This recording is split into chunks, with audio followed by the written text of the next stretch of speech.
Oke, baik. Bismillah. Assalamualaikum warahmatullahi wabarakatuh. Bismillahirrahmanirrahim. Alhamdulillahi rabbil alamin. Wa bihi nasta'inu ala umurid dunya waddin. Allahumma sholli wa sallim wa barik ala habibina wa syafi'ina Sayyidina wa maulana Muhammadin wa ala alihi wa ashabihi wa man tabi'ahum bi ihsanin ila yaumiddin. Amma ba'du. Bismillah, teman-teman, kita lanjut lagi belajar filsafat, mengistiqomahi, menjelajahi gagasan-gagasan para filosof dari barat, timur, Islam, maupun para filosof Nusantara. Malam hari ini kita kembali ke tema etika, tema moralitas. Ini mungkin saya merasa banyak kegelisahan-kegelisahan besar kita belakangan ini berkaitan dengan moralitas, berkaitan dengan etika. Kalau sekedar informasi materi, kita sekarang jaya karena ada medsos. Kalau konten, apalagi. Kalau konten itu tiap hari kita ribuan, mungkin jutaan konten baru diproduksi. Insya Allah kita tidak akan kekurangan informasi. Tapi yang berat itu bagaimana kita menyikapi perubahan-perubahan situasi. Moralitas seperti apa, sikap yang seperti apa. Nah, malam hari ini kita mulai untuk 1 bulan ini kita belajar tentang moral, filsafat moral. Ya, karena bulan lalu kita banyak membahas dari tradisi Islam, bulan ini kita kembali lagi ke Barat. Ya, karena khazanah itu kan ada di mana saja. Bahkan Sun Gokong itu ngambil kitabnya di Barat. Jadi kemungkinan memang di Barat itu ada khazanah yang berharga. Ya, Barat dan Timur masing-masing punya kearifannya sendiri dalam membaca hidup. Baik, bismillah. Malam hari ini kita awali dari teorinya seorang filosof etika namanya Lawrence Kohlberg. Teorinya terkenal sekali. Teman-teman yang dari tradisi psikologi atau teman-teman yang pernah belajar filsafat etika, insya Allah pernah mendengar nama ini. Kalau tidak, ya paling tidak malam hari ini sudah mendengar. Dan kita ayo belajar pelan-pelan. Manfaat apa yang bisa kita ambil dari tokoh kita malam hari ini. Beliau ini profesor dari Universitas Chicago dan sekaligus Universitas Harvard. Kelahiran tahun 1927, meninggal 1987. Meskipun anaknya orang kaya, ya beliau juga mengalami kepahitan-kepahitan hidupnya sendiri. Beliau ini pernah dipenjara, beliau ini Yahudi, pernah dipenjara karena itu dia membantu orang-orang Israel. Kemudian dalam perang tahun 48 itu beliau mengkampanyekan anti kekerasan. Ya, orang yang mengkampanyekan anti kekerasan di era di mana kekerasan jadi gaya hidup, ya dia jadi orang yang dianggap melawan arus. Kalau tidak malah dianggap orang yang salah. Itu kan persis syairnya Ronggo Warsito itu kan. Menangi zaman edan itu sulit. Kalau ndak ikut edan, ndak kebagian apa-apa. Tapi kok ikut edan, ya masuk edan dipilih. Nah itu menarik kalau teman-teman baca Masnawinya Jalaluddin Rumi itu kan ada kisah tentang ketika situasi semua orang sudah lupa, itu justru satu-satunya orang yang ingat itu dianggap orang gila. Baik, nah kita belajar ya gagasan etiknya Lawrence Kohlbeck ini. Ini teori beliau ini dikenal istilahnya berhubungan dengan dunia psikologi moral. Jadi belajar tentang etik tapi dikaitkan dengan kondisi psikologis kita. Kondisi kejiwaan kita. Nanti asumsi besarnya Lawrence Kohlbeck ini, jadi kondisi mental kita yang itu berubah, yang itu berkembang, itu berhubungan juga dengan perilaku moral kita. Jadi moralitas itu bertahap, berjenjang. Kalau asumsinya Lawrence Kohlbeck ya kondisi jiwa kita mempengaruhi perilaku moral kita. Makanya kalau ada orang kok kelakuannya gitu ya, atau orang itu kayak gitu kok dia merasa baik ya, itu berarti ya di situ level moralnya dia. Jadi tahap moralnya dia di situ. Kadang-kadang kan kita heran, menurut saya loh itu jelas tidak sopan, menurut saya itu jelas pelecehan, tapi kok dia merasa baik-baik saja ya, aman-aman saja ya, merasa ya memang seharusnya begitu. Nah kalau pakai teorinya Kohlbeck ini, ya memang levelnya dia di situ, tingkatan moralnya dia ada di situ. Ya ini malam hari ini kita belajar itu biar kamu ndak heran dan juga ndak ngamuan juga kalau ketemu orang-orang semacam itu. Jadi kalau ada kelakuan-kelakuan yang ndak cocok sama kalian, tinggal disimpulkan saja, oh memang level moralnya masih di situ, kurang tinggi. Meskipun ya saya sarankan pertama-tama kalian sebelum ngejudge orang, menilai orang, nilai diri sendiri dulu. Kamu levelmu terus ada di mana? Ketika engkau menganggap orang lain standar moralnya rendah, nah standarmu terus ada di mana? Malam hari ini kita cek ya, nanti kita ada di mana kalau pakai teorinya Kohlbeck ini. Moralitas kita ada di titik mana?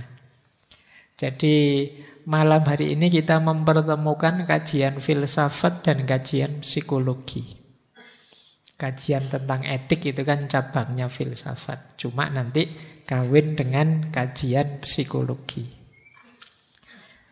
Baik. Silahkan yang sudah siap-siap tidur, doanya di tata. Malam hari ini materinya materi kelas sekali, materi kampus sekali. Jadi pokoknya kita kejar barokahnya saja. Entah nanti paham tidak paham materi yang saya sampaikan malam hari ini. Oke, saya mulai di sini. Ada 4 hal yang mempengaruhi perilaku moral kita. Jadi ini secara psikologis ya. Yang pertama apa? Sensitivitas moral. Kepekaan moral. Orang itu beda-beda kepekaan moralnya. Jadi ada orang yang melakukan perbuatan tidak baik atau menyakiti yang lain atau menyusahkan yang lain, tapi dia tidak sadar juga. Nah, itu nanti hubungannya dengan kepekaan moral. Ada orang yang sebenarnya yang dilakukan masih normal saja kok, tapi dia tidak enaknya luar biasa. Nah, itu hubungannya dengan kepekaan moral. Kamu peka tidak sih kalau yang kamu omongkan itu menyakiti? Nah, itu kepekaan. Saya mau tanya temanku ini sudah punya pasangan apa belum ya? Tapi kalau tak tanya tersinggung enggak ya? Nah, itu berarti kamu punya level kepekaan sendiri. Atau jangan-jangan kalimatku tadi menyakiti dia. Nah, itu hubungannya dengan kepekaan. Kalau kamu sering jadi orang tidak enakan, mudah sungkan, mudah segan terhadap sesuatu, itu kemungkinan hubungannya dengan sensitivitas moral ini. Nah, ini menentukan perilaku moral. Kalau kalian tidak enak itu kan terus mulai remnya diefektifkan. Tidak ingin lagi menjelajah atau ngejar-ngejar informasi dan lain sebagainya. Nah, ini yang pertama. Dan ini setiap orang pastinya beda-beda. Ada yang sangat sensitif, ada yang tumpul sama sekali. Nah, yang kedua, penilaian moral. Kalau ini hubungannya dengan kecerdasan. Penilaian moral itu nanti nyambungnya dengan keputusan moral. Saya harus melakukan ini apa melakukan itu ya? Yang ini lebih baik, yang itu kurang baik. Saya milih yang lebih baik saja. Ini penilaian moral. Pikiran main. Jadi saya habis dimaki-maki orang ini. Enaknya saya balas maki-maki, saya diamkan saja, atau saya jelaskan baik-baik, atau saya rangkul dia. Ini kan pertimbangan-pertimbangan moral. Nah, itu pikiran yang main. Kalau sensitivitas tadi mungkin kepekaanmu, perasaanmu. Tapi penilaian ini banyak berhubungan dengan pikiranmu, akalmu. Ada yang menyebutnya pertimbangan moral. Pertimbangan itu berarti mempertimbangkan, menimbang-nimbang. Enaknya ini atau itu ya. Ini harusnya saya bersopan-sopan ke dia atau saya lugas saja ngomong apa adanya. Ini pertimbangan moral. Oke, jadi pikiranmu dipakai. Jangan dikira kalau moral itu tidak pakai mikir. Dulu pernah kita bahas satu sesi kecerdasan moral, kecerdasan etik, dan berpikir etik. Oke, kalau tiba-tiba kalian misalnya ya sedang enak-enak ngaji gini, terus teman-teman yang ada di sebelahmu batuk terus, misalnya, ayo kamu melakukan apa?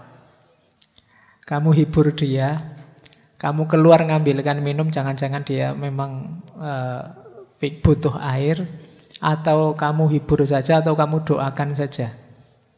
Ya Allah, semoga temanku tidak batuk-batuk lagi, apa begitu saja, apa yang kamu, itu kan pikiranmu kerja. Jadi itu yang disebut penilaian moral. Nanti ini berhubungan dengan keputusan moral. Oh, ini yang saya pilih. Nah, yang kedua itu. Jadi moralitas seseorang itu berhubungan dengan sensitivitasnya, berhubungan dengan kecerdasannya. Yang ketiga juga berhubungan dengan motivasinya. Dorongan dari dalam dirinya untuk berbuat baik, untuk milih yang lebih baik. Ada loh orang itu yang tahu kok secara pikirannya dia ini lebih baik. Dan dia sadar kalau ini menyenangkan orang atau menyakiti orang. Tapi motivasinya kurang dia. Alah, ngapain sih capek-capek melakukan itu, sudahlah. Nah, ini berarti motivasinya kurang untuk melakukan kebaikan. Jadi kalau bahasa agama niatnya kurang kuat. Kalau niat kurang kuat ini kan kamu tahu kamu harus melakukan apa tapi tidak melakukan apa-apa. Atau ya melakukannya setengah hati. Nah, ini namanya motivasi moral. Biasanya ya lawannya kemalasan moral, demotivasi moral. Kamu tidak tahu yang baik dan buruk tapi tidak ingin melakukan yang baik dan menjauhi yang buruk. Yang keempat baru implementasinya. Kalau implementasinya itu gabungan antara tiga tadi plus situasi konkretnya. Jadi namanya penerapannya, implementasinya. Jadi sensitivitasmu ditambah kecerdasanmu untuk menilai sekaligus motivasi dalam dirimu, terus dikonkretkan lewat anggota tubuhmu di tengah masyarakat. Ini namanya implementasi. Disitulah perilaku moral lahir. Jadi dipengaruhi oleh 4 hal ini sekaligus.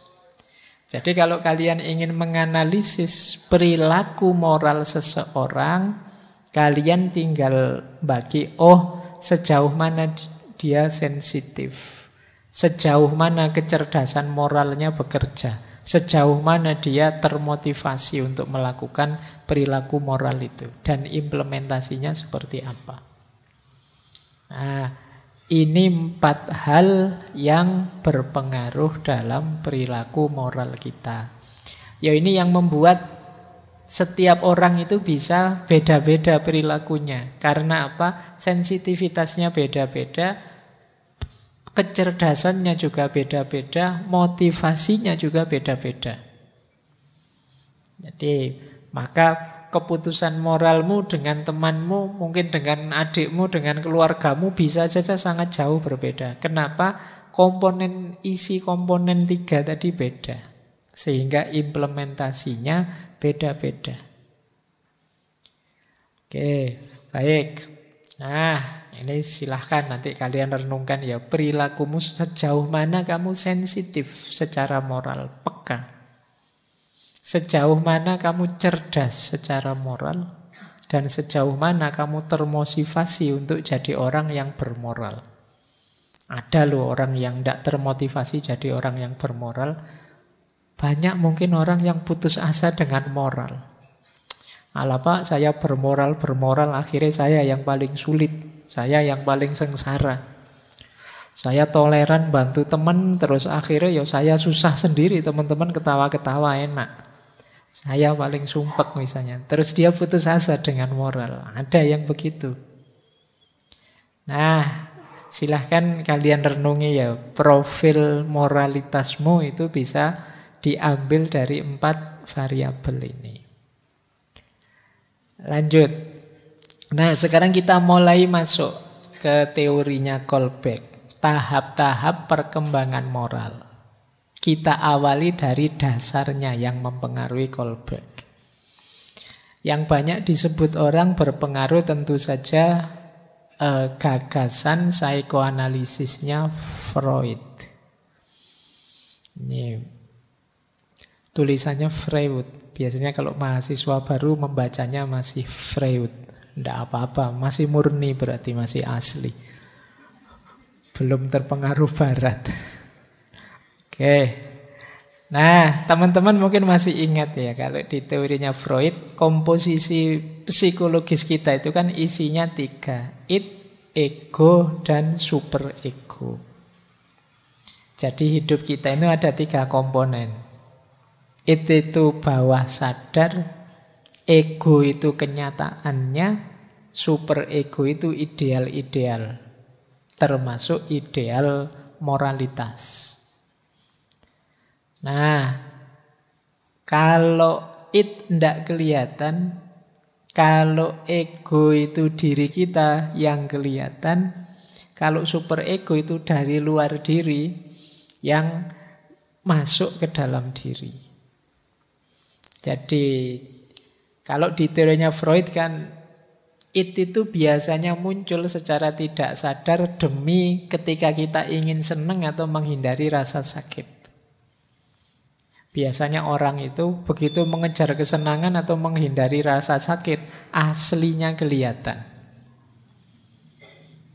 Kenapa? Dorongan bawah sadar.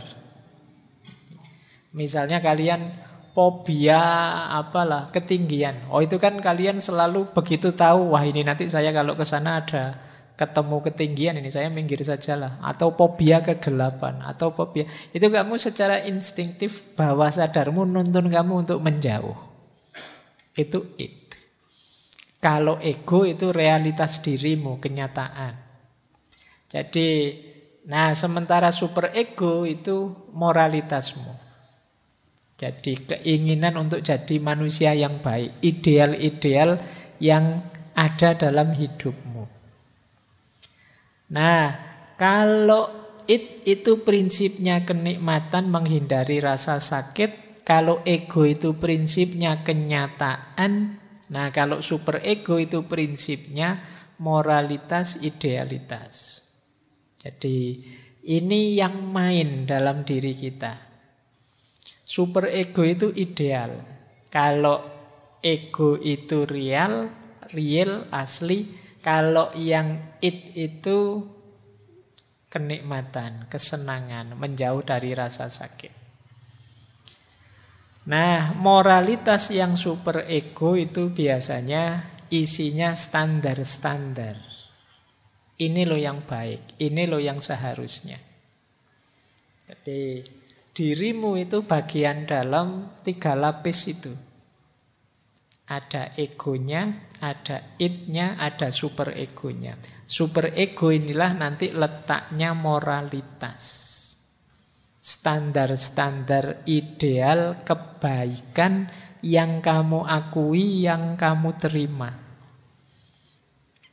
Jadi ini levelnya seperti itu. Nah, super ego ini loh nanti yang tadi kamu akui, kamu terima itu berkembang, bertahap, sesuai usiamu, sesuai umurmu. Nanti kita lihat ya teorinya Kolbeck ini. Perkembangannya seperti apa. Dan sekarang kamu ada di tahap yang mana. Baik, jadi ini mudahnya dasarnya ini. Berarti nanti kalau pakai Freud ini wilayahnya ada di ranah super ego. Ideal-ideal, standar-standar yang jadi rujukan tindakanmu. Kalian melakukan apapun, itu kan selain dorongan diri kan juga standar yang kamu pakai. Jadi hidup ideal menurutmu itu yang kayak gimana? Saya kira ini namanya standar. Oke, jadi dasar pertama ini pikirannya Freud ini. Dasar yang kedua ini idolanya Kolbeck, yang Piaget. Dulu pernah kita bahas satu sesi full tentang kepribadian. Ini pendahulunya Kolbeck. Teorinya yang Piaget inilah tepatnya nanti yang berpengaruh dalam diri Kolbeck. Meskipun ini agak jauh, sekitar 25-an tahun lah sebelum Kolbeck. Teorinya yang Piaget ini. Jadi ini yang disebut teori perkembangan kognisi. Jadi perkembangan pikiran seseorang. Jadi ada fase sensori motorik, ada fase preoperasional, ada fase konkret operasional, ada fase formal operasional. Ini yang ahli pendidikan mestinya ngerti. Dan juga ahli psikologi. Jadi manusia itu dari usia 0 sampai 2 tahun itu era sensorik motorik. Mulai kemampuan motoriknya jalan, kemampuan panca inderanya jalan. Jadi dia mengidentifikasi lingkungan sekelilingnya dengan panca inderanya. Secara motorik, ada yang bilang secara instingtif. Bayi itu kan sampai usia 2 tahun kan mengeksplorasi dunianya lewat panca inderanya saja. Jadi mulai dia melihat, mendengar, membau. Kalau tidak enak dia merasa nangis. Tidak enaknya ya biasanya ya fisikal. Jadi saya tidak tahu apa ada teori yang bilang bahwa bayi itu juga bisa kok Pak sedih. Dia bisa juga patah hati, murung misalnya. Saya tidak tahu. Tapi di teorinya Piaget ini bayi belum bisa. Bayi itu masih gerak motoriknya yang jalan. Kalau dia nangis itu kemungkinan mungkin dia merasa tidak nyaman, dia merasa tidak enak, dia merasa kesakitan dan lain sebagainya. Ini usia 0 sampai 2 tahun. Nah, dan ya karena pikirannya masih belum optimal ya dia jujur apa adanya. Kalau iya ya iya, kalau senang ya dia senang. Kalau tidak ya dia apa adanya. Kalau tidak senang ya tidak senang. Tidak ada bayi itu kok basa-basi misalnya. Wah, bayinya ketawa terus batinnya bayinya aku basa-basi aja, cuma enggak ada ya dia kalau ketawa ya ketawa saja. Jadi ini era sensorik motorik. Naik satu level era ini usia 2-7 tahun praoperasional. Ini mulai punya kesadaran diri. Mulai muncul ego, mulai sadar pembedaan antara aku dan orang lain. Mulai muncul pembelaan pada keinginanku dan kepentinganku. Ini 2-7. Ini makanya kadang-kadang usia-usia ini itu ya cerewet-cerewetnya, ngeyel-ngeyelnya. Karena akalnya baru hidup, baru sadar, wah aku itu ternyata sosok yang berbeda dengan yang lain. Aku punya keinginan. Aku punya tujuan sendiri. Ya, tujuan hidup yang sejauh kemampuan dia berpikir. Masih untuk mencari senang. Nah, coraknya egosentris. Jadi mulai bisa ngomong, mulai bisa menerjemahkan realitas dalam kata-kata, tapi masih egois, level dirinya sendiri saja yang difikirkan. Ini era preoperasional. Makanya kalau ada teman-teman kok sudah besar kok sangat egois, jangan-jangan kamu usia batinmu tidak beranjak dari 2-7 tahun itu. Yang dipikir dirinya sendiri, terus tidak pernah mempertimbangkan orang lain. Nah, yang ketiga ada konkret operasional. Kalau ini sudah mulai bisa berpikir cerdas, berpikir kritis. Pikirannya mulai utuh, 7-12 tahun. Makanya kan ada hadisnya itu kan, anak-anak yang usia 7 tahun mulailah perintahkan sholat. Dia mulai, pikirannya mulai jalan memang. Mulai bisa diinstruksikan, mulai bisa berpikir logis. Kalau saya begini, begitu. Wah, ini mulai bisa merancang, enaknya saya itu begini, biar saya untung begini. Ini usia 7-12. Usia-usia begini, misalnya kalian suruh apa, biasanya mencari keuntungan konkret jangka pendek. Ayo kamu sholat nanti tak beliin HP, itu dia senang. Ayo ikut puasa yuk nanti kalau bisa sampai maghrib, hadiahnya adalah buka puasa. Cepat doa ya. Jadi ini anak kecil senang. Jadi pokoknya menghitung-hitung apa keuntungan yang dia peroleh karena dia berpikirnya sudah logis. Dan sudah mulai mencair egosentrismenya. Dia mulai bisa merasakan kesenangan-kesenangan dalam berbagi dengan teman. Dengan sesamanya. Makanya usia-usia ini kan dengan temannya sangat kuat ikatannya. Senang-senangnya bermain. Konkret operasional. Nah, puncaknya orang dewasa itu 12 tahun ke atas. Kalau pakai bahasa agama ini saatnya balik sudah. Kalau yang cowok berarti waktunya khitan, waktunya sunat. Nah, ini dianggap sudah matang emosinya dan pikirannya. Sudah mampu berpikir abstrak. Sudah mampu berbagi, sudah ngerti perannya di tengah masyarakat. Ini umur 12 ke atas. Nah, ini boleh kalian cermati ya. Kelihatannya kan rentang usia ini mirip-mirip dengan misalnya fikih. Antara balik lah, antara dewasa lah, nah ini 12 tahun ke atas. Setelah itu ya sudah dianggap manusia dewasa. Meskipun untuk nonton film dewasa nunggu 17. Sekarang malah ditambah. Sekarang film-film itu tidak 17. Saya lihat tulisannya 18. Saya tidak tahu kalian ada tidak yang sudah ekstra dewasa, berarti kan itu sudah. 17, 18 ke atas. Tapi keutuhanmu sebagai manusia dalam berpikir mempertimbangkan itu, kalau pakai teorinya Yang Piaget ini 12.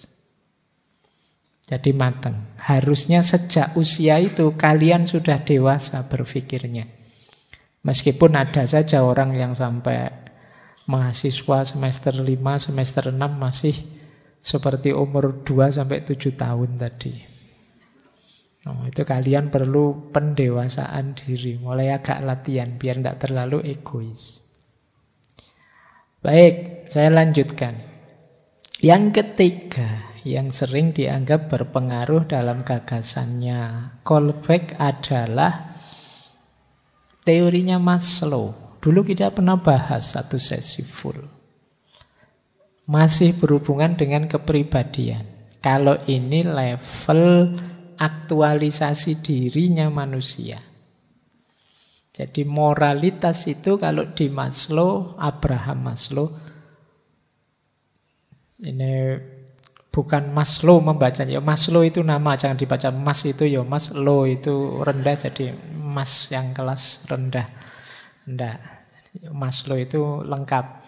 Jadi moralitas berhubungan dengan aktualisasi diri. Manusia yang bermoral baik itu adalah manusia yang mampu mencapai puncak hierarki aktualisasi diri.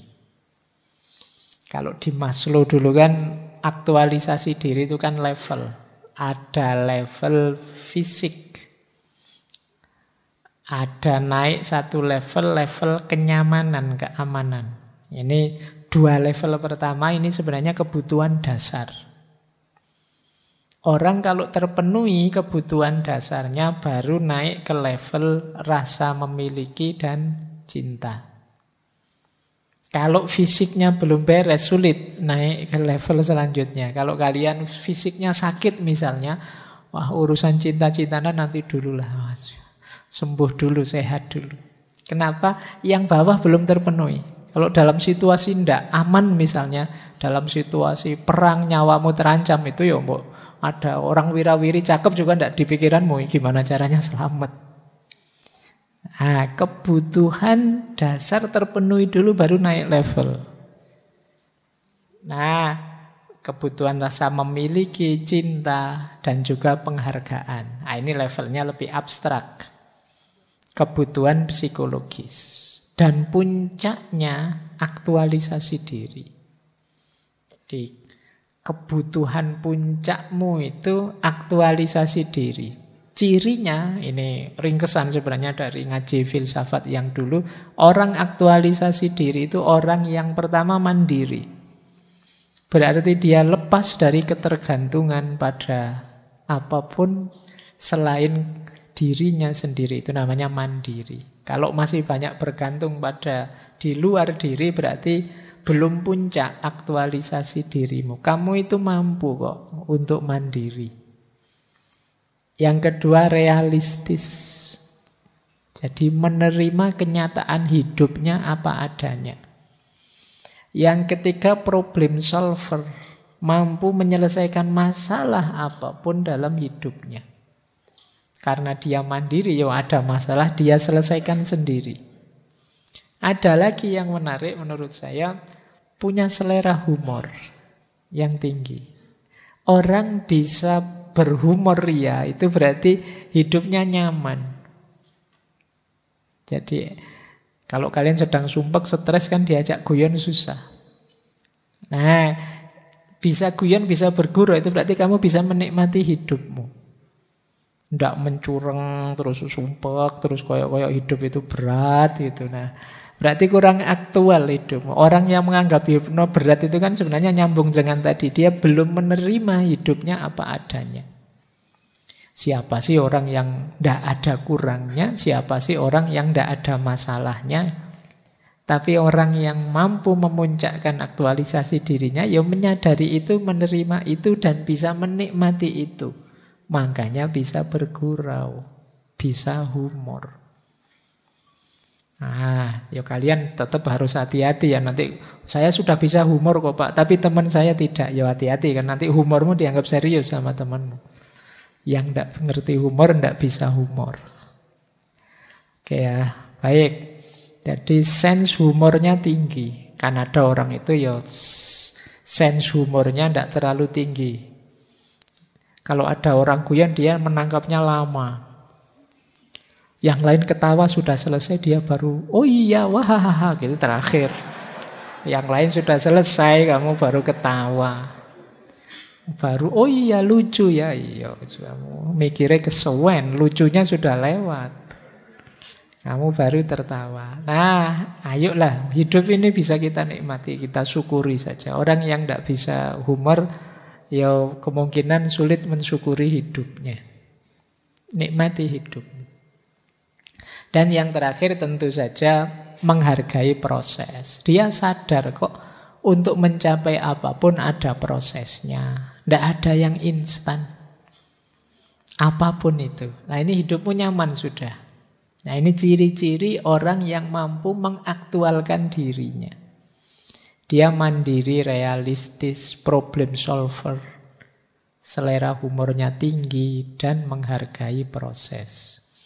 Ini basis-basis teori dari Maslow, dari Freud, dari Piaget tadi yang nanti dipakai oleh Kolbeck untuk merancang gagasannya tentang tahap perkembangan moral.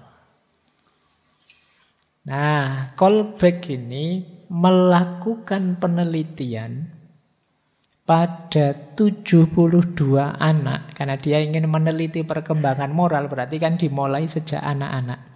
Di Chicago, karena beliau kan profesor juga di Chicago University, dia ngambil anak yang usianya 10 tahun, 13 tahun, dan 16 tahun. Kemudian anak-anak ini diteliti terus sepanjang 20 tahun. Diikuti terus, diuji terus, dicek terus kehidupannya. Ya dia melihat perkembangan moralnya. 20 tahun. Nah, bayangkan kalian apa ya sabar neliti sampai 20 tahun. Ya kan, kalian kadang-kadang nulis skripsi aja penelitian lapangan, ya kamu ngarang aja, lapangannya ndak ada. Kamu kira-kira. Nah ini 20 tahun neliti beneran loh. Kalau kamu kan kalau neliti ngincer dananya, anggaran proyeknya saja. Jadi kalau ini serius, ingin tahu sejauh mana perkembangan moralnya manusia itu. Nah, ya setiap anak dalam jangka waktu tertentu diberi pertanyaan-pertanyaan di interview selama 2 jam. Nah, ini ya penelitian ini yang dilakukan oleh Kolbeck nanti melahirkan teori tahap-tahap perkembangan moral. Nanti caranya dia nguji itu pakai dilema moral. Nanti kita bahas lagi dilema moral seperti apa. Nah jadi ini basisnya. Biar kamu tidak nganggep wah Kolbeck itu jangan-jangan ngarang saja dikira-kira, ndak. Dia neliti beneran.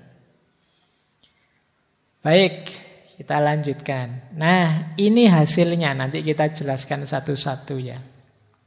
Jadi perkembangan moralnya manusia itu bisa dibagi dalam 3 level dan 6 tingkatan, 6 stage. Setiap level ada 2 tingkat. Level 1 namanya prekonvensional. Level 2 namanya level konvensional. Level 3 namanya level postkonvensional. Oke ya, kalian pahami saja. Dilihat, dipahami, didengarkan, dipahami. Tidak harus dihafalkan, tidak ada ujiannya. Nanti kalau ingin tahu lagi ya ditengok lagi. Jadi ada level pre, ada level post, ada level konvensional. Level prekonvensional itu fokusnya kenyamanan diri. Jadi kalau orang melakukan kebaikan itu sebenarnya targetnya biar dia sendiri nyaman, enak. Nah itu ada 2 tingkat. Tingkat 1 namanya tingkat hukuman dan kepatuhan. Nanti kita uraikan masing-masing tingkat. Kalau tingkat 2 itu keuntungan personal. Nah, ini aspek etik level 1, berarti yang paling bawah. Ada lagi naik 1 level etik kedua, level konvensional. Kalau tadi kan yang dilihat dirinya sendiri, kalau yang kedua ini orang lain. Dia sudah mulai kepedulian pada orang lain. Nanti ada 2 tingkat. Tingkat 3 yaitu menyesuaikan dengan keinginan kelompoknya, masyarakatnya. Dan tingkat 4 itu otoritas dan ketertiban sosial. Level 3 post konvensional, kalau yang tadi kan fokusnya pada yang lain, yang pertama fokus pada diri sendiri. Level 3 ini fokusnya pada prinsip-prinsip moral, nilai-nilai moralnya. Jadi bukan akunya, bukan orang lain tujuannya ya kebaikan itu sendiri, prinsip-prinsip moral. Ini level 3. Nanti ada 2 tingkatan. Tingkatan kelima itu kontrak sosial dan hak setiap orang. Tingkat keenam prinsip-prinsip etik universal. Jadi ternyata moralitas kita itu berkembang.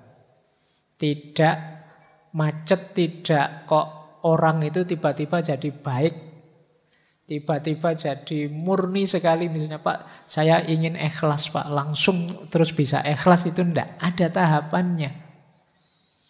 Jadi moralitas kita juga bertahap. Meskipun nanti ada kritik juga, tapi kita pahami ini dulu. Jadi ayo kita bahas satu-satu ya. Yang pertama, ini berarti masih dari level 1. Tahap pertama atau stage tingkat pertama itu orientasi moral yang hukuman dan kepatuhan. Jadi di tahap pertama ini ketika seseorang melakukan kebaikan, itu motivasi utamanya adalah menghindari hukuman. Jadi saya patuh disuruh melakukan kebaikan ini biar tidak dihukum. Jadi jangan bohong loh. Kalau bohong nanti tak jewer. Nah ini level 1. Khawatir hukumannya. Ke masjid ya kalau maghrib. Kalau tidak ke masjid, yo makan malamnya batal misalnya. Nah ini kamu takut ininya. Jadi kamu jadi orang baik karena khawatir hukumannya. Terus kamu jadi patuh. Ayo ngaji yuk. Ngaji itu baik. Kalau ndak mau ngaji yuk besok ndak tak barengi lagi loh kalau ke kampus. Nah, wah gawat ini kalau ndak dibarengi. Sekarang Gojek mahal misalnya. Terus kamu ikut. Bukan karena ngaji itu penting. Tapi patuh disuruh karena khawatir dihukum. Ini level paling rendah. Boleh kamu konversi ke kepatuhanmu pada Tuhan. Ada kan orang yang patuh dalam beragama, alasannya takut dihukum. Tidak boleh, Pak. Boleh, tapi ini tahap moral level 1. Ya level 1 kan kalau ayam geprek belum terlalu pedas. Masih biasa saja. Jadi ini level paling awal. Ini anak-anak sebenarnya yang di level ini. Jadi kita melakukan satu kebaikan itu ya orientasinya biar tidak dapat hukuman. Dasarnya tentu saja ketakutan.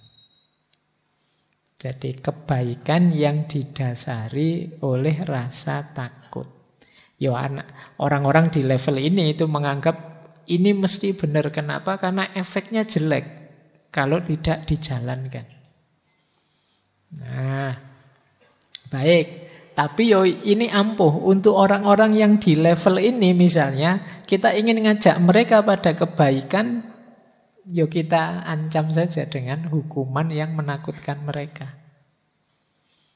Jadi kalau tidak mau belajar, tidak boleh lagi main PS. Oh, itu ngeri bagi anak-anak kecil yang suka main. Jadi boleh dipakai strategi untuk orang yang kamu tahu levelnya masih ini. Jadi termasuk mahasiswa itu kadang-kadang dosen kan juga pakai strategi ini. Kalau tidak ngumpul tugas, siap-siap kamu. Nanti nilaimu jatuh loh ya.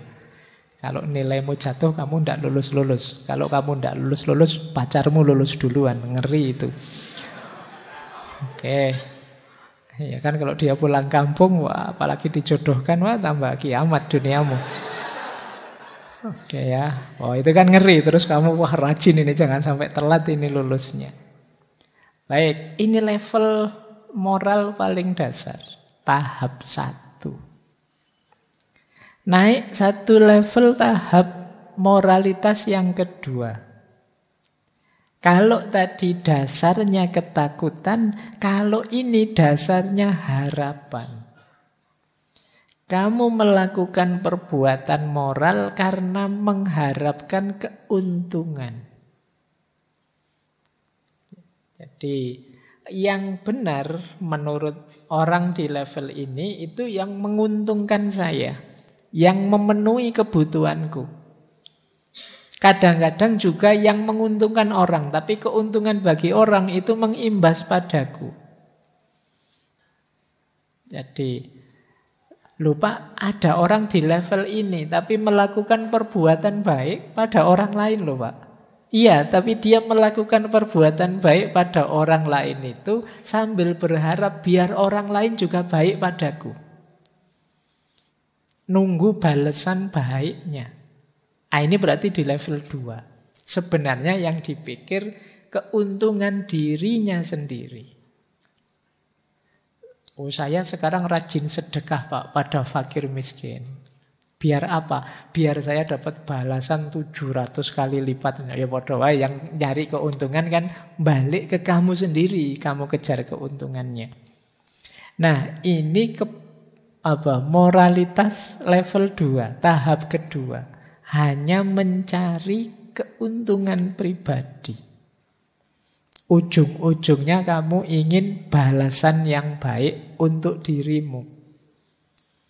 Nah, ini moralitas level 2. Kalau tadi dasarnya takut dihukum, kalau ini nunggu hadiah. Nah, kalau mungkin pakai bahasa agama yang level 1 itu diancam dengan neraka, yang ini dijanjikan surga.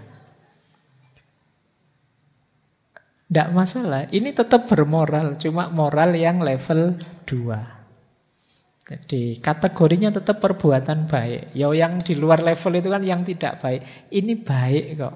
Jenis perbuatannya mungkin sama. Sama-sama sedekah. Kalau yang pertama sedekah karena takut kalau tidak sedekah nanti dihukum, dimarahi, dikucilkan masyarakat dan lain sebagainya. Kalau yang kedua ini sedekah biar aku dapat balasan lebih banyak. Jadi begitu kamu habis sedekah terus kamu nunggu. Ini sudah 1 bulan loh. Kemarin aku sedekah 100.000 tapi kok tidak dapat 7 juta ya kalau dianukan. Kamu nunggu begitu. Nah, ini mengejar keuntungan pribadi. Ini level 2. Jadi kalau kamu melakukan kebaikan, menunggu balasannya yang lebih baik yang kamu inginkan, kamu di level 2. Ke rumahnya dosen bawa buah 5 kilo, baik sekali kamu sama dosen. Enggak Pak, biar nilai saya bisa naik misalnya. Itu keuntungan yang kamu cari. Oke ya. Tapi kan jenis perbuatannya sama. Hanya motifnya yang berbeda, itu yang membedakan tahap moralitas di mana kita ada.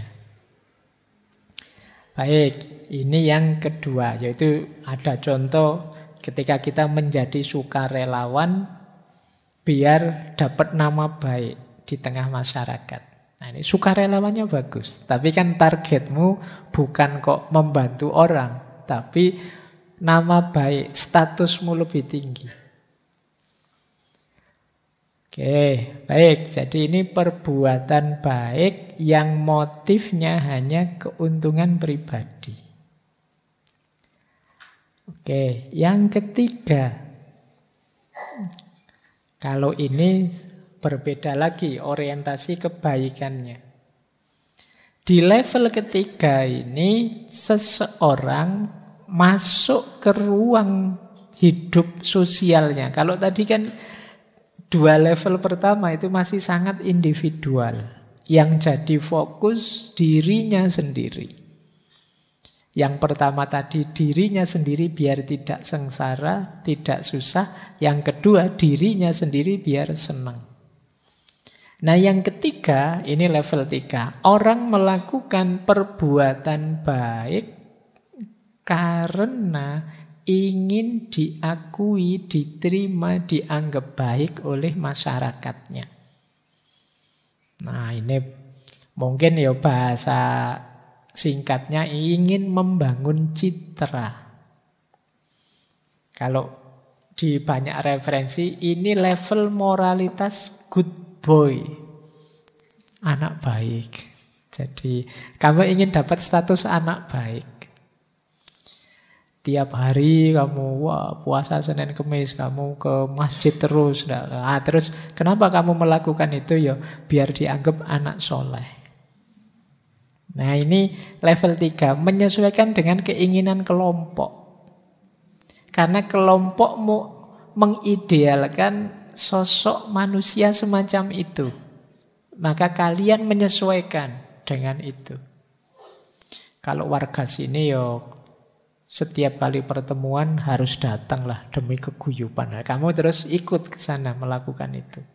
Jadi kesadaranmu untuk bareng-bareng bersama masyarakat dalam rangka menyesuaikan dengan keinginan mereka. Meskipun itu sebenarnya mungkin bukan keinginanmu sendiri. Jadi cirinya orang di level ini, dia melakukan kebaikan dalam rangka memenuhi harapan masyarakatnya.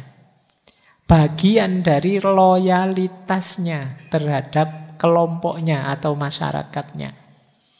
Dia ingin diterima, dia ingin dipercaya oleh kelompok masyarakat tersebut. Nah, ini kadang-kadang kan kalian begitu kan sama teman misalnya. Aku boleh enggak kalau kamu ndak ada, bajumu tak pakai saja. Sebenarnya kan kamu ndak mau jawab tidak, gimana nanti kalau saya jawab tidak, nanti aku ndak dianggap teman yang baik. Nah akhirnya ya sudah silahkan kamu pakai saja. Ada apa dia, aku pakai saja ndak apa-apa. Nah, ini kenapa kamu menyesuaikan dengan keinginannya orang lain dengan keinginan masyarakatmu. Ini dianggap lebih tinggi. Kenapa? Kamu tidak mikir dirimu sendiri. Meskipun motifnya sebenarnya demi dirimu juga yang dapat status di tengah masyarakatmu. Nah, sekarang banyak di situ saya contohkan. Misalnya ada temanmu curang. Sudahlah, kamu tahu saya curang kan, tapi tidak usah diributkan lah, tidak usah rame-rame, biarkan saja. Kita tetap teman toh. Ya, kita tetap teman. Ya sudah, diamlah. Nah, ini level 3 moralitasmu. Cuma yang kebaikan ya, kamu sayang pada temanmu atau membantu temanmu dalam rangka biar dia menerimamu, menganggapmu orang baik. Jadi menyesuaikan dengan keinginan kelompok. Yang lain begitu, ya sudah saya begitu, biar saya diterima. Nah, misalnya kamu masuk ke masjid ini, kok yang lain sarungan semua ya. Wah, kalau saya pakai celana jangan-jangan nggak dianggap. Sudahlah aku tak pakai celana, biar diterima jadi santri di masjid ini misalnya. Nah ini namanya tahap moralitas level 3. Kebaikan yang kamu lakukan hanya dalam rangka menyesuaikan dengan keinginan kelompokmu. Ya alhamdulillah kalau circlemu circle yang baik. Jadi penyesuaianmu lahirnya perilaku-perilaku baik, kebaikan-kebaikan. Jadi kalau circlemu circle ndak karu-karuan, ya perilakumu perilaku yang ndak karu-karuan. Jadi misalnya kamu punya geng khusus untuk geng kita, cirinya adalah bolos kuliah misalnya. Kalau yang tidak bolos kuliah jangan masuk circle kita misalnya. Kamu biar tetap di circle itu, terus kamu tega-tegakan bolos kuliah. Kalau kayak gitu bunuh diri kamu. Ya bikin circle ya. Seandainya kamu levelmu ada di sini, carilah circle atau bikinlah circle yang positif. Sehingga keinginanmu diterima itu ya melalui perbuatan-perbuatan positif. Pokoknya kalau kelompok kita, circle kita ini tidak boleh lulus kuliah lebih dari semester 8 misalnya. Kalau lebih semester 8 kita keluarkan misalnya. Itu kan bagus. Kalau kelompok kita ini minimal seminggu harus sodako 1 juta ya misalnya. Loh kan kamu otomatis sodako. Iya.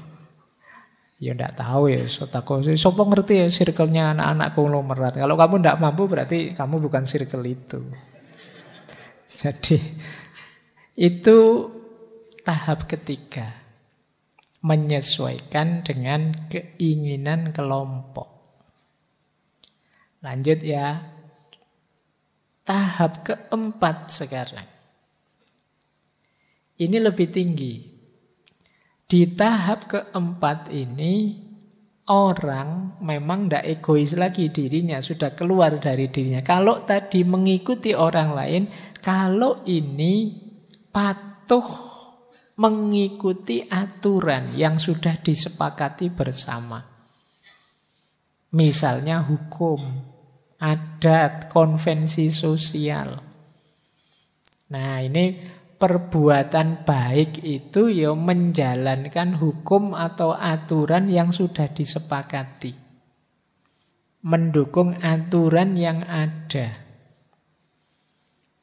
Kenapa kok kamu tidak mencuri barangnya temanmu? Di sini ada aturannya Pak, tidak boleh mencuri barangnya teman. Nah ini kamu ada di level 4. Jadi di level ini kamu butuh aturan untuk melakukan perbuatan baik. Kalau aturan-aturannya cocok, ya alhamdulillah kamu jadi orang baik. Baik dan buruk itu definisimu adalah sesuai aturan. Di zaman saya kuliah itu di kos-kosan sebelah saya ada aturan apel paling malam sampai jam 10. Saya tidak tahu sekarang sudah lebih apa malah kurang. Jadi itu kan aturan. Nah kamu patuh pada aturan itu kan kamu disebut anak baik di tengah masyarakatmu. Dasarnya apa? Kamu mematuhi aturan.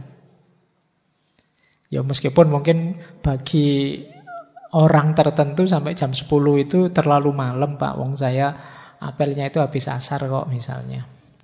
Atau bagi yang lain masih terlalu sore Pak, sampai jam 10 saya belum sholat isya, nanti tadarusan, yasinan, tahlilan. Bisa sampai setengah 10 itu tidak sempat apel misalnya.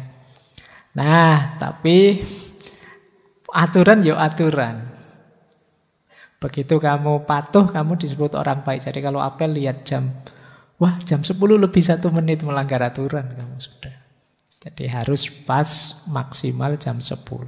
Nah ini cara berpikir hukum dan tertib sosial. Aturan itu kan dibikin untuk tertib sosial.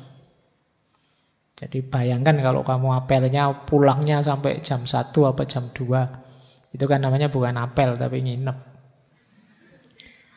Ya, oke ya, baik. Kadang-kadang ada apel tapi tidak kelihatan karena sandalnya dibawa masuk sekalian terus kamarnya ditutup. Iya, kamu pengalaman mesti ya yang gitu-gitu. Bapak kosmu tidak tahu kalau ada orang di dalam, sandalnya kamu bawa ke dalam kamar. Oke, ini tidak ngajari loh ya. Biar tidak ketahuan kalau ada orangnya. Baik ya, ini standar keempat. Kalau kalian masih perlu aneka ragam aturan untuk jadi orang baik, ya levelmu level 4. Jadi baik itu didefinisikan sebagai kepatuhan terhadap aturan. Oke, kita lanjutkan lagi. Nah, ini lebih tinggi dari yang keempat. Ini mulai level 3 sekarang. Fokus pada nilai-nilai moral dan prinsip-prinsip moral. Jadi yang pertama itu kalian fokus pada dirimu sendiri. Yang kedua, yang 3, 4 itu fokus pada orang lain di luar dirimu. Yang ketiga ini fokus pada kebaikan itu sendiri. Nilai kebaikan itu sendiri. Nah ini nanti tahap 5 dan tahap 6. Yang kelima adalah kontrak sosial dan haknya individu. Orang menyebut yang kelima ini kadang dengan istilah utilitarianisme rasional. Fokusnya apa? Kebaikan itu harus didasarkan pada tercapainya kebahagiaan sebagian besar orang dan tidak melanggar hak-hak individu. Jadi individu itu dipandang punya nilai sendiri, boleh punya pendapat sendiri yang harus kita hargai. Bahkan bila perlu, hukum, aturan, adat yang tidak menghargai individu, ya harus diprotes. Aturan kok malah menyusahkan, ya harus diperjuangkan untuk diganti. Ini di level 5. Jadi yang diperjuangkan apa? Nilai-nilai dasar kemanusiaan. Ada sih Pak sekarang aturan, tapi kok rasanya tidak adil, ya protes. Jadi ini di level 5 ini fokusnya pada hak-hak individu, kemanusiaan, juga kontrak sosial. Kontrak sosial itu kesepakatan bersama. Jadi kalau ada kesepakatan bersama, ya semoga tidak nabrak hak-hak individu. Atau kesepakatan bersama dalam keburukan. Harusnya kan sepakat itu dalam kebaikan. Mungkin saja orang sepakat dalam keburukan. Nah ini harus diprotes. Karena kebaikan itu merupakan haknya individu masing-masing orang. Jadi kalian jangan bikin kontrak sosial, yuk kita sepakati bareng-bareng ya.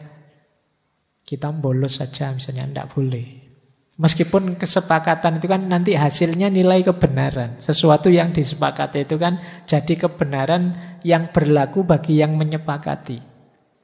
Tapi di level 5 ini ada fokus pada hak.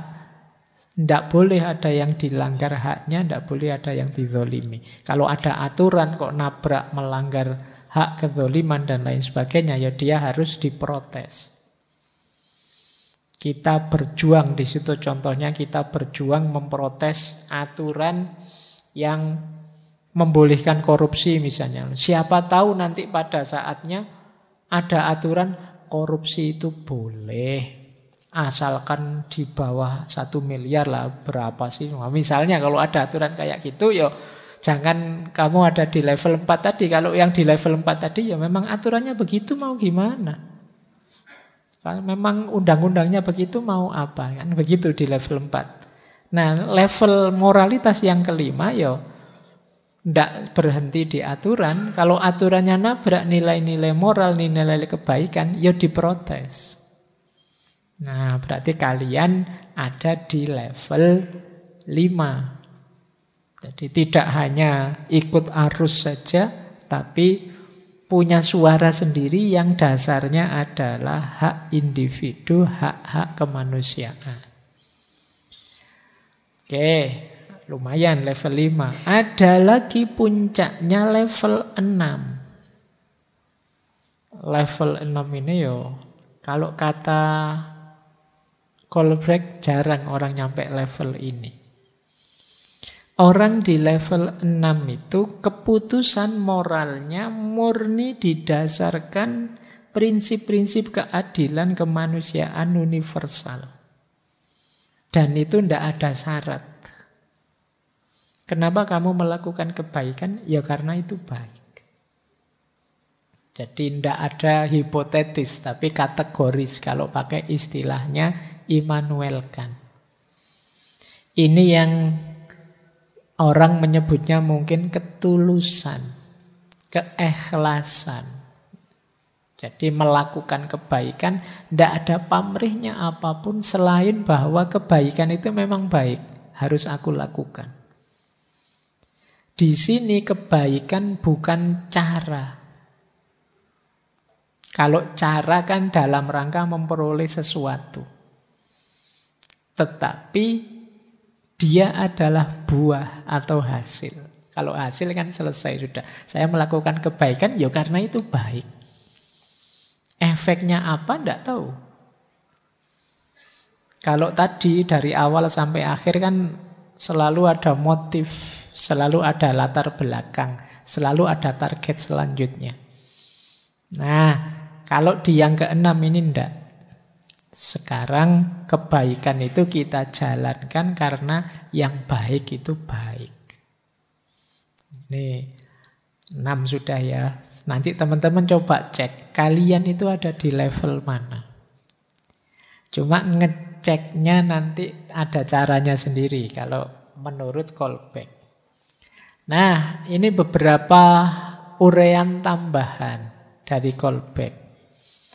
Tingkat prakonvensional, kata Kolbeck itu dari hasil penelitiannya ya, kebanyakan ada pada anak di bawah usia 10 tahun.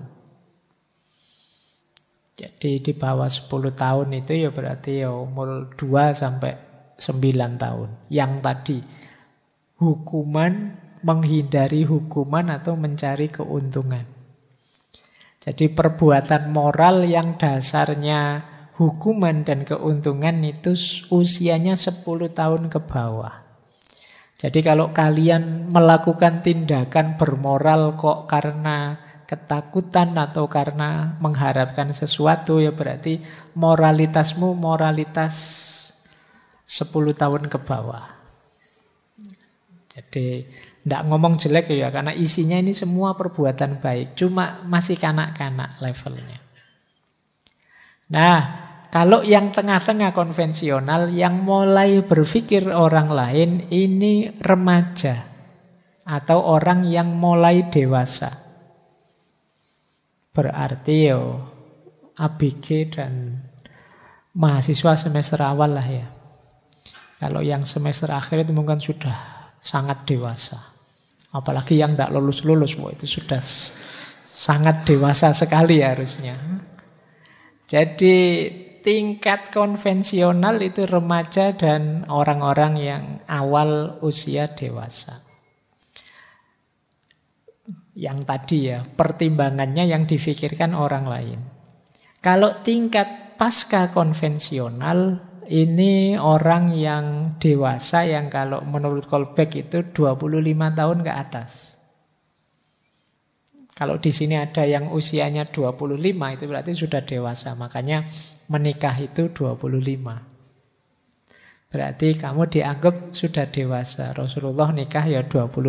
Itu usia yang sudah matang secara moral. Jadi saatnya ya, kalau ada yang usia 25, kamu sudah matang, sudah dewasa, sudah boleh nikah. Kalau ada calonnya. Nah, kalau tidak ada, mau nikah sama siapa? Boleh. Oke ya, sunnahnya kalau ikut Nabi kan 25. Jadi kamu kalau 25 nikah itu dapat sunnahnya. Kalau di luar itu berarti bid'ah kamu. Iya kalau kan lawannya sunnah kan bid'ah. Jadi kalau kamu nikah kok, wah saya besok aja Pak 27, bid'ah itu. Sunnahnya 25. Oke, jadi ini hanya orang dewasa. Biasanya yang bisa pasca konvensional. Kata callback tahap keenam itu jarang orang mencapai. Yang disebut oleh callback, orang-orang yang sampai tahap keenam itu Gandhi, Martin Luther King, juga Galileo. Ya mungkin karena callback kan tidak pernah baca-baca Sirah Nabawiyah, kisahnya sahabat-sahabat. Itu beliau ngertinya ya orang-orang itu. Bisa dimaklumi. Jadi memang sulit untuk nyampe tahap keenam ini. Orang yang melakukan kebaikan secara tulus. Tanpa pamrih apapun, bahkan juga bukan nama baiknya, juga bukan citranya, juga bukan keuntungan apapun, selain kebaikan itu sendiri biar hidup. Nah, ya kalian harus menuju ke sana, latihan. Nah, karena ini tahap-tahap, ya kalau bisa kalian tuh naik selevel-selevel. Nah, ada lagi beberapa catatan, ini nanti yang bisa memancing kritiknya orang. Jadi yang pertama, tingkat penalaran moral yang tadi 6 tahap itu, kata callback biasanya tambah meningkat. Orang itu tambah usia, tambah meningkat. Nah ini nanti ada yang mengkritik, ada juga kok orang itu yang tidak meningkat-meningkat. Sampai usia tua tambah nakal, tambah tidak karu-karuan misalnya. Masih ada. Jadi asumsi bahwa orang usianya bertambah, kematangan moralnya bertambah, mungkin perlu dibahas lagi. Nah, setiap tahap punya jenis pertimbangan moral yang berbeda. Tidak hanya konsep moral yang berbeda. Jadi, kenapa sih orang itu menganggap hukuman sebagai porosnya moral atau menganggap keinginan keuntungan sebagai porosnya moral, yaitu jenis berpikirnya, nalar moralnya seperti itu. Jadi ganti level itu tidak selalu modelnya pengembangan, tapi ini ganti cara berpikir moralnya. Jadi naik level itu berarti berubah cara berpikirnya tentang moralitas. Jadi tidak serta-merta kemudian levelnya naik itu sebenarnya kelanjutan sebelumnya, tapi tidak. Ada juga yang perubahan pemikiran, karena setiap level pemikiran moralnya beda. Nah, ada lagi konotasi di tulisannya callback itu, ini sifatnya urut. Tidak bisa meloncat, tidak bisa mundur. Jadi ini juga boleh dikritik. Urut itu ya orang itu kalau belum melewati tahap-tahapan moral tadi, tidak mungkin dari level 1 tiba-tiba level 6. Biasanya ya setingkat-setingkat. Logiknya begitu, tapi mungkin kalau dalam agama kan ada orang-orang tertentu itu yang mengalami loncatan luar biasa. Dari penjahat terus jadi wali juga ada. Dari orang yang amoral jadi sangat bermoral juga ada. Ini loncatan-loncatan. Perlu kalian bahas kembali apa ya sama sekali harus urut dan tidak bisa meloncat, tidak bisa mundur. Ini perlu dibahas lagi. Kemudian ada lagi tahap ini prepoten. Prepoten itu kita sudah bisa kok 6-6-nya itu, cuma yang kita aktualkan yang mana dalam hidup ini. Jadi ini namanya prepoten, itu potensi yang sudah ada dalam diri kita sebelumnya. Kita itu bisa di tahap mana saja. Kita mau 6 sekarang kita mampu. Hanya saja kita mungkin karena berbagai faktor tadi, sensitivitas, pemikiran, situasi, pertimbangan dan macam-macam, terus kita masih belum menghidupkan daya kita yang nomor 6. Daya moral yang nomor 6. Kita masih sibuk di daya moral nomor 1 dan nomor 2. Padahal kita bisa kok. Kita itu kan mau curang bisa, mau berpamrih bisa, mau tulus juga bisa. Ya kalau bahasanya Al-Quran kan fa'alhamaha fujuraha wa taqwaha. Mau takwa bisa, mau fujur bisa. Potensi. ada dalam diri kita. Tergantung kita laksanakan yang mana. Dan kata Kolbeck ini universal. Manusia dimanapun ya tahap ini dilewati.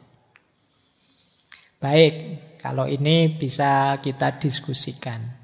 Nah, sekarang cara mengukurnya. Saya kasih contoh ya, ini yang dilakukan oleh Kolbeck pada anak-anak yang dia teliti. Jalan mengukur level moralmu ada di mana dengan cara coba kamu bahas dilema moral. Kamu komentari dilema moral. Jadi komentarmu terhadap dilema moral, pandanganmu tentang dilema moral itu akan jadi kunci kamu ada di level mana.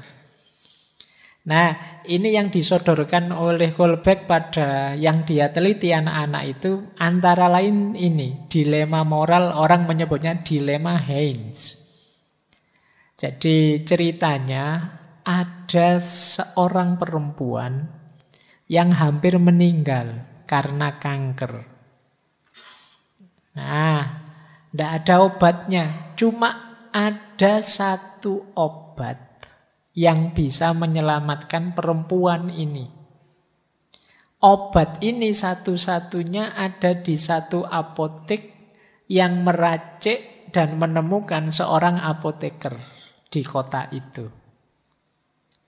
Sayangnya oleh apoteker ini obat ini dijual sangat mahal.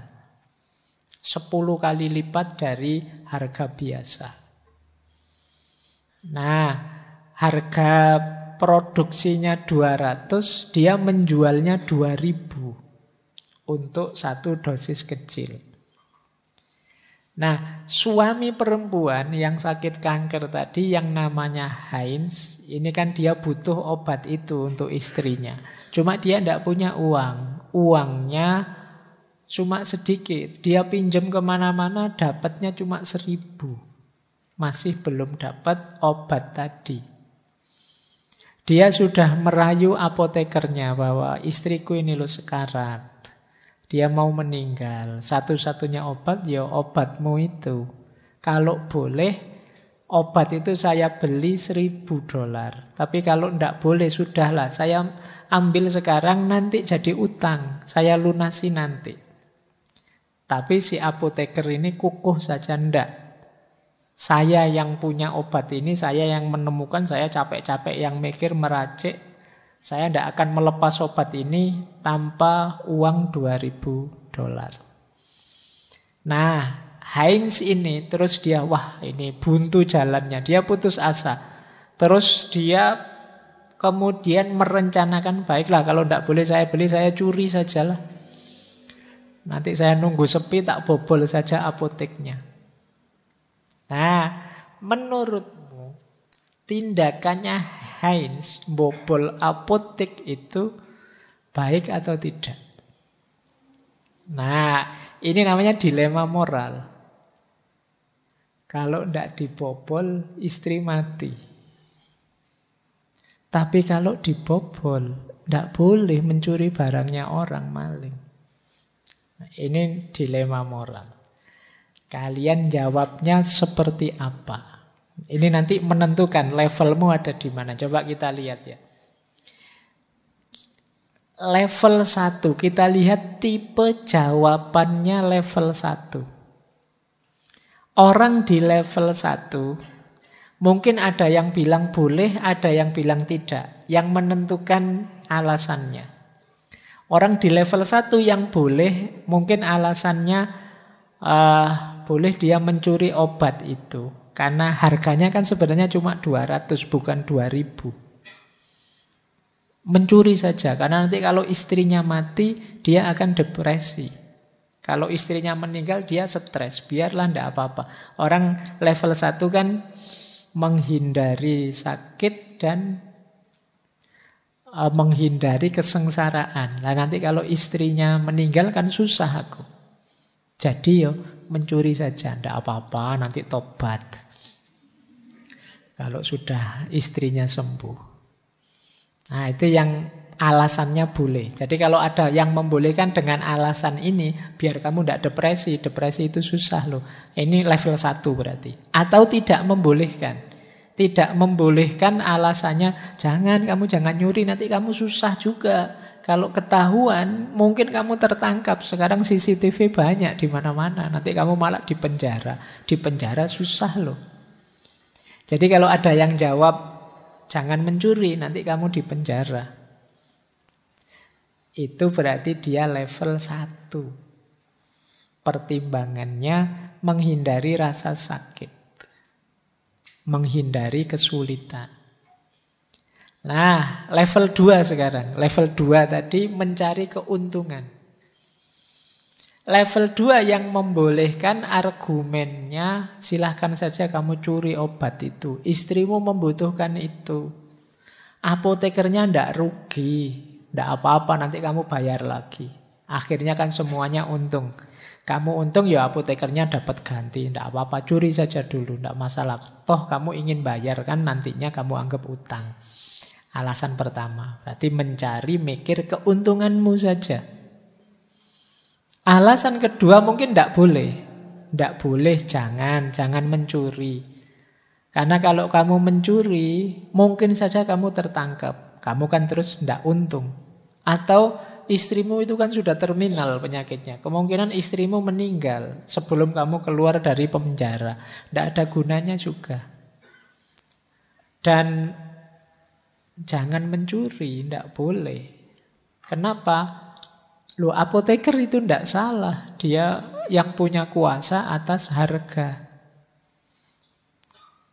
Jadi, kalau alasan-alasan ini yang diajukan berarti ada di level 2. Jadi baik boleh atau tidak boleh.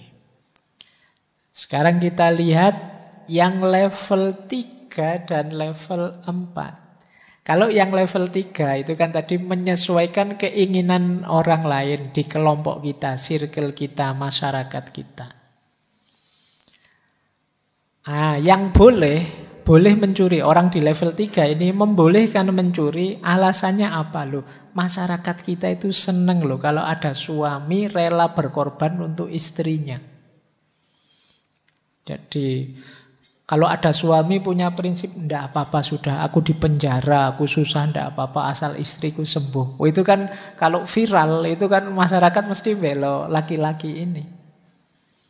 Tidak usah khawatir wis. Nanti kamu viral, tenang aja, dibela orang se-Indonesia wis.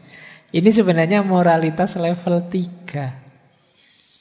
Jadi pertimbangan perbuatanmu itu mencocokkan dengan selera masyarakat, keinginannya masyarakat.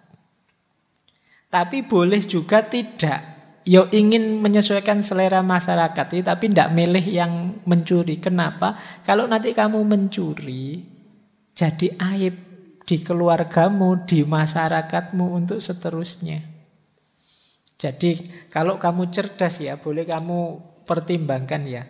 Seandainya kamu tidak bisa membeli obat itu karena apotekernya dimahalkan, terus istrimu meninggal, kamu tidak akan ada yang menyalahkan. Bukan salahmu, kamu sudah berusaha maksimal, tidak diberi. Masyarakat tetap setuju padamu. Tapi kalau kamu mencuri, nama baikmu jatuh. Kamu punya cacat sekarang. Biar saja kamu tidak usah beli, juga tidak usah nyuri. Ya kalau istrimu meninggal, ya takdirnya. Tapi sekarang kalau kamu tidak nyuri dan istrimu meninggal, nanti kalau viral, apoteker ini habis diserang netizen se-Indonesia. Nah, ini level 3. Level 4 yang dasarnya hukum. Level 4 tadi kan aturan dan hukum. Boleh curi saja obat itu. Karena kalau engkau tidak melakukan apa-apa, engkau akan merasa bersalah. Dan apoteker itu kalau dibiarkan saja, dia jadi presiden buruk.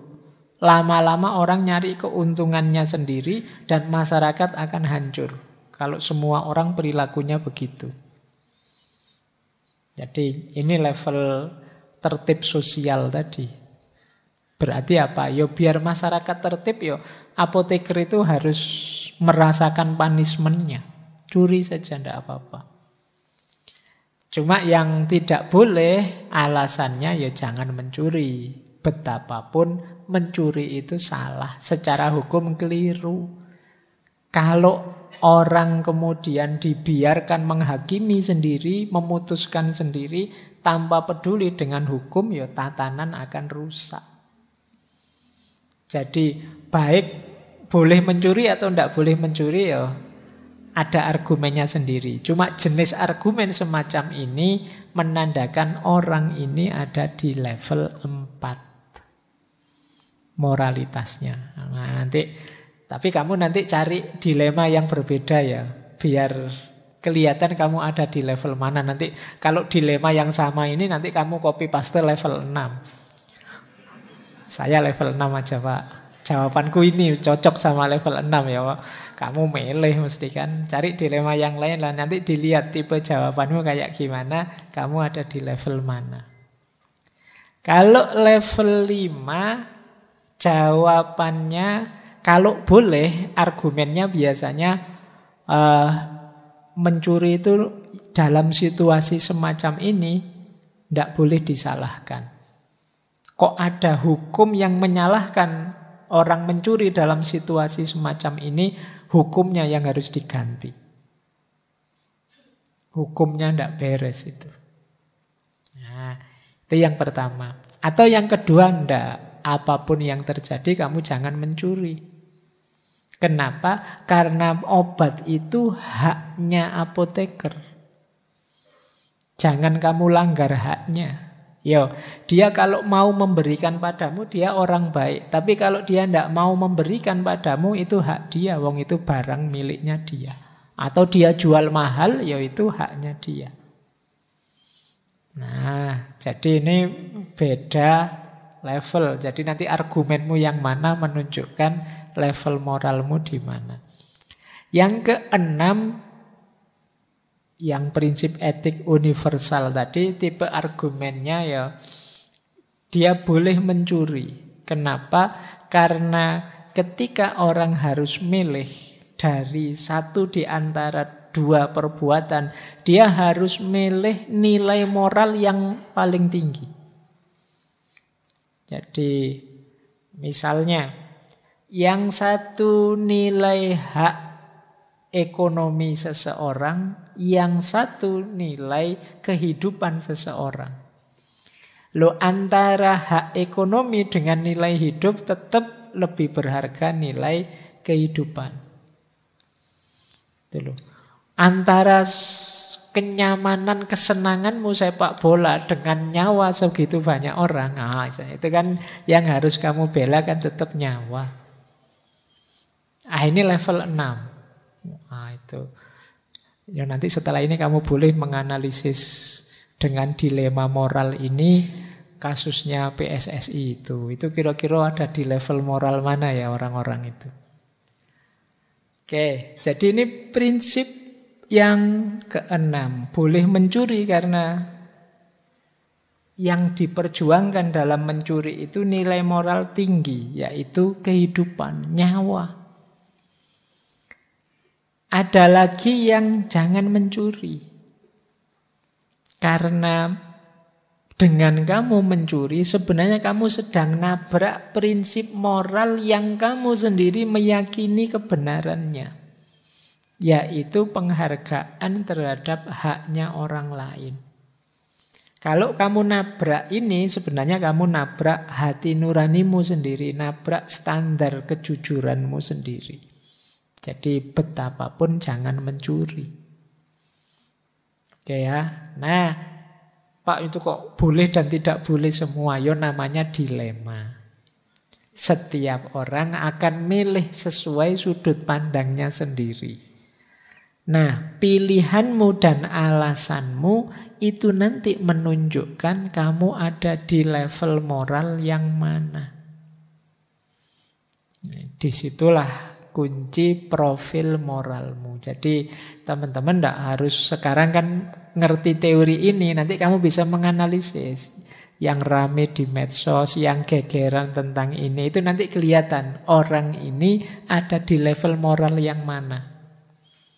Wah, kok alasannya misalnya nabrak hukum. Hukum yang tidak adil yo tetap harus kita kritisi, tidak harus kita ikuti.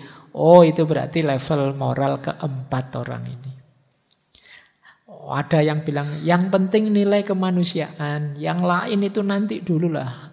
Yang penting ini loh, nyawa, nilai kehidupan ini nomor satu. Oh, dia mungkin ada di nilai kelima atau keenam, ada di tahap ketiga dan lain sebagainya. Jadi ini yang disebut tahap-tahap perkembangan moral.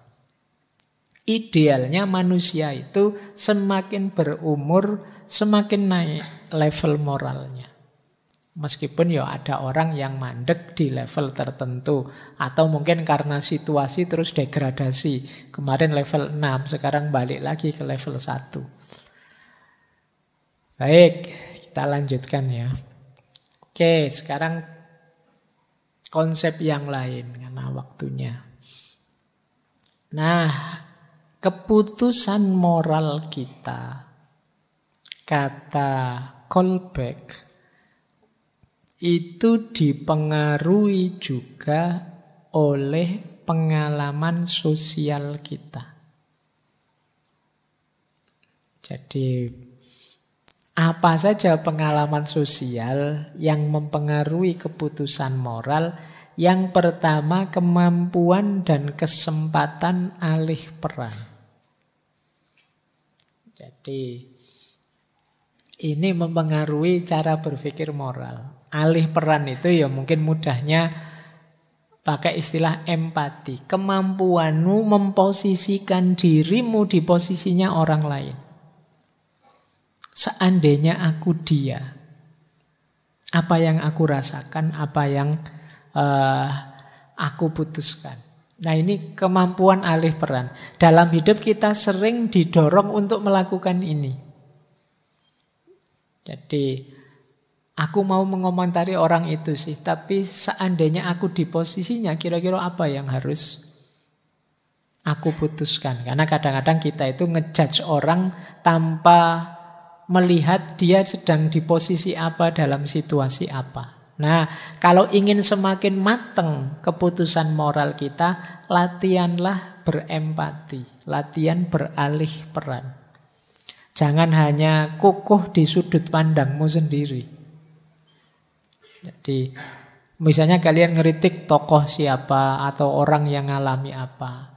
Seandainya aku artis itu, setelah dipukuli habis-habisan misalnya, apa yang aku lakukan? Ini namanya alih peran dengan segala konsekuensi pertimbangannya. Nah, jadi kalian tidak sekedar ngejudge, tidak sekedar maki-maki, tidak sekedar setuju atau tidak setuju, tapi kamu bisa menghayati posisi yang sedang dia ada sekarang. Ini namanya kemampuan alih peran.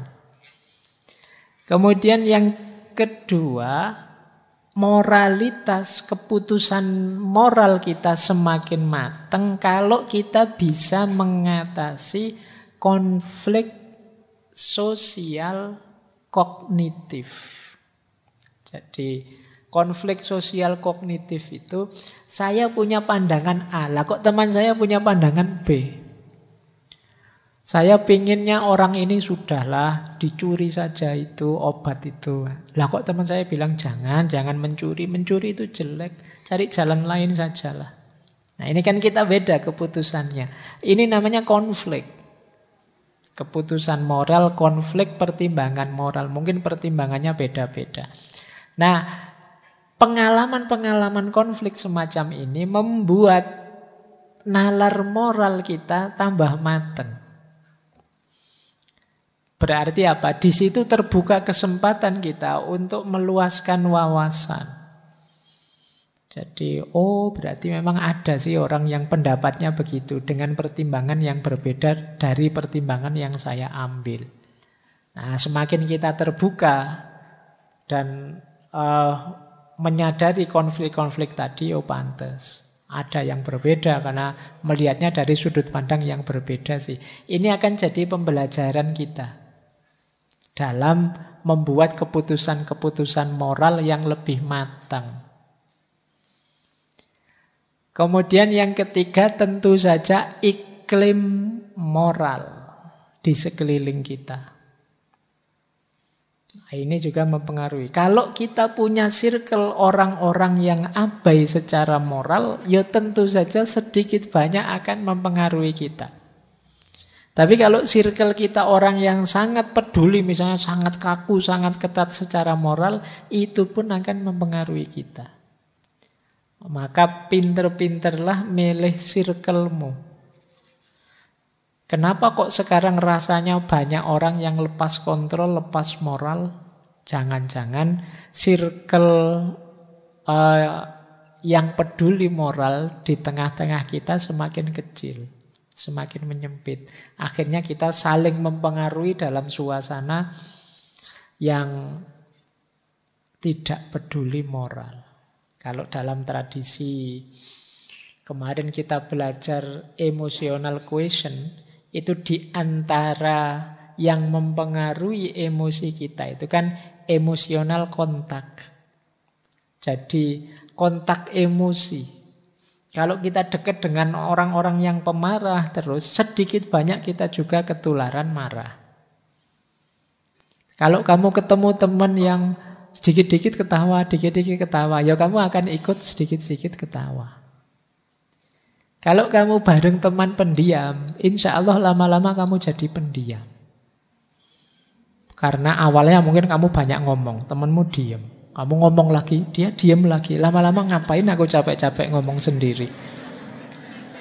Akhirnya ya kamu diam. Dekat teman yang diam secara emosional, lama-lama kamu jadi diam. Oh itu pertarungan mungkin ya.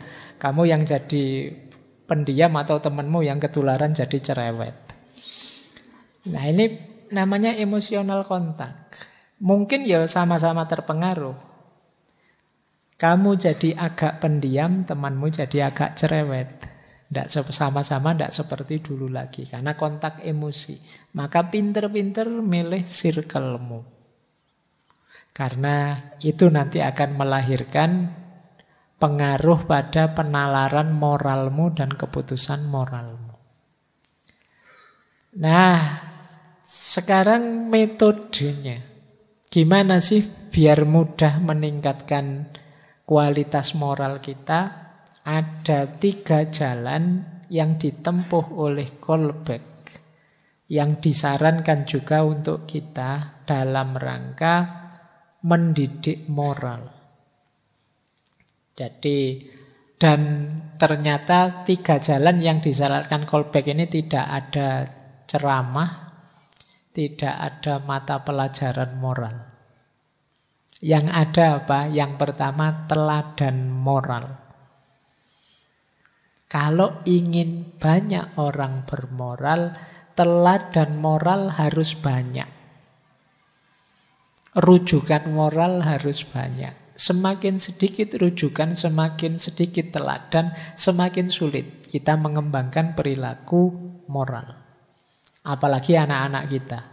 Kalau yang dicontoh, yang dilihat setiap hari perilaku-perilaku immoral, amoral juga ya, itu yang akan dia tiru. Jangankan anak-anak, kita juga mungkin bisa terpengaruh oleh teladan-teladan yang immoral tadi. Maka kunci pertama pendidikan moral itu teladan moral. Yang kedua, diskusi tentang dilema moral. Ini saya sarankan juga khususnya termasuk untuk mahasiswa-mahasiswa. Tadi kan contoh itu bagaimana membahas dilema moral dengan segala perspektifnya di banyak level. Ayo sekali-sekali kalian latihan. Ada banyak kan dilema moral itu. Sering saya sebut hidup itu yang sulit itu bukan ketika ketemu antara yang baik dengan yang buruk. Ini tidak sulit, tinggal dipilih yang baik selesai. Yang sulit itu ini sama-sama baik. Itu kan dilema. Kalau dalam cerita etik itu kan sering dicontohkan, misalnya kalau tiba-tiba kalian mendapat ketemu orang yang nitip harta banyak sekali padamu. Misalnya kamu di tengah jalan ketemu orang kecelakaan, sebelum meninggal dia pesen, "Nak, saya itu uangku triliunan. Tolong nanti ya uangku ini semuanya tolong investasikan untuk membangun PSS Sleman misalnya." Nah, karena di hadapan orang yang mau meninggal terus kamu janji, "Siap, enggak apa-apa, Bapak tenang saja, meninggallah dengan tenang." Lumayan, triliunan. Nah, begitu kamu pegang benar uang itu, kan nanti kemungkinan muncul dilema. Mas, wah uang sebesar ini, masuk semuanya tak taruh diinvestasikan untuk sepak bola. Banyak loh fakir miskin, yatim piatu, anak. Ini yang perlu dibantu juga. Di sana ada bencana alam yang perlu uang juga. Masuk tak investkan untuk sepak bola semua. Apa sebagian mungkin saya kasih ke sana saja ya, sebagian ke sini. Tapi kalau sebagian saya kasih ke sana, namanya saya ndak amanah. Wong tadi saya sudah janji semuanya untuk bola. Ini namanya dilema moral. Kesini ya bener, kesitu ya bener, dengan berbagai pertimbangannya. Nah, sering-sering latihan ini, karena hidup itu tidak sesederhana bayanganmu, hitam putih, satu baik, satu buruk. Selalu ada yang ini tadi. Ini sama-sama putihnya kok, cuma mana yang kamu pilih, pertimbangan apa yang kamu ambil. Ini butuh kecerdasan moral. Baik, yang ketiga, kalau ini dibikin benar oleh Kolbeck, namanya sekolah komunitas keadilan. Jadi Kolbeck bikin sekolahan, bikin komunitas yang di situ diterjemahkan secara nyata prinsip-prinsip moral. Kalau misalnya kita berprinsip keadilan, kesetaraan, ya di sekolah itu diterapkan gaya adil dan setara secara langsung. Pokoknya dipraktekkan semua. Kalau butuh kejujuran, di situ dihidupkan gaya hidup jujur. Jadi ini namanya sekolah komunitas keadilan. Begitu masuk ke sekolahan itu, nilai-nilai prinsip-prinsip moral tadi harus dihidupkan semua. Latihan namanya. Nah, ini proyeknya Kolbeck juga. Kalian boleh bikin circle-circle untuk kelompok kita. Mari kita hidupkan nilai-nilai moral 1, 2, 3, 4, 5 ini ya. Apapun yang terjadi jangan mengkhianati nilai-nilai ini. Misalnya. Dan kegiatan-kegiatan kita itu dalam rangka nilai-nilai ini tadi. Nah ini kalau di Kolbeck ya sekolah komunitas keadilan namanya. Oke, jadi kalau kita memimpikan ingin membangun moralitas bangsa, jalannya menumbuhkan, mendidikkan itu antara lain 3 ini. Teladan moral sebagai contoh, diskusi tentang dilema moral untuk menambah kematangan kecerdasan kita, membentuk kelompok-kelompok, circle-circle, wadah-wadah, organisasi, lembaga bersama yang di situ moralitas dihidupkan, ditanamkan, diajarkan bareng-bareng. Tidak sekedar diceramahkan atau dipidatokan. Tidak sekedar hafalan teori-teori moral. Saya sering melihat pendidikan moral itu hafalan teori-teori moral. Iri adalah bla bla bla bla bla. Sombong adalah bla bla bla. Nanti ujiannya juga begitu. Kalau begini definisinya sombong adalah bla bla bla bla gitu. Ya bagus secara kognitif. Tapi kan arahnya moral ini kan aksiologis, dunia aksi, dunia tindakan. Baik. Waktunya sudah mau habis. Semoga sudah, alhamdulillah sudah sampai. Kalau sudah sampai quotes kan kalian bangun sudah kan? Sudah mau selesai berarti. Oke. Jadi kata Kolbeck, salah satu kalimatnya yang saya ambil yang menarik ini. Tampak jelas bahwa tahap-tahap moral terutama merupakan produk dari interaksi anak dengan orang lain, daripada pengungkapan langsung dari struktur biologis atau neurologis. Jadi pengalaman hidup, interaksi dengan orang lain nanti jadi kunci semakin matangnya moralitas seseorang. Berarti apa? Tidak ada moralitas bawaan. Pak, saya memang gennya itu jadi orang yang suka bikin hoax, Pak. Tidak ada. Tidak mungkin. Jadi, kalian kalau secara biologis, neurologis, bisa apa saja. Bisa jujur, bisa curang. Pilihanmu terhadap kecurangan itu kemungkinan dialektika hidupmu.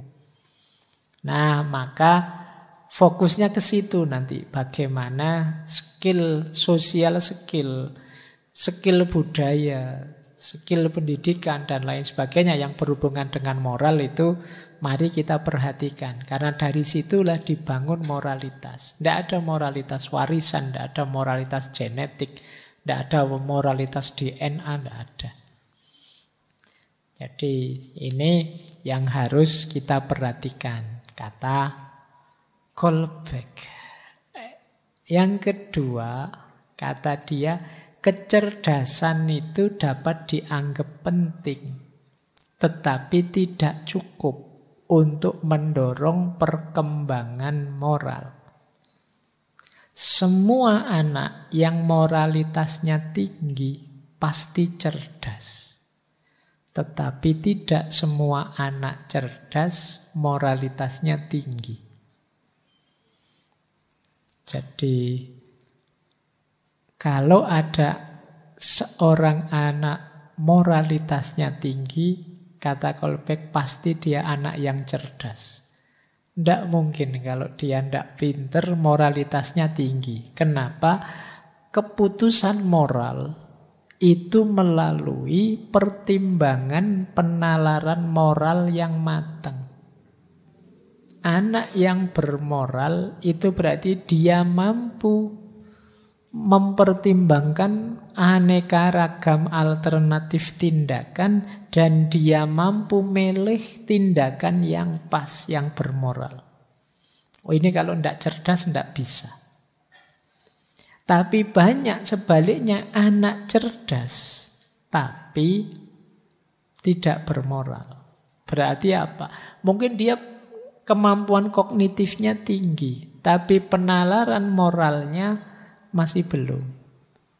Banyak orang pinter kan kadang-kadang malah kelakuannya menyakitkan hatimu. Banyak orang pinter yang malah merusak tatanan masyarakat. Oh, ijazah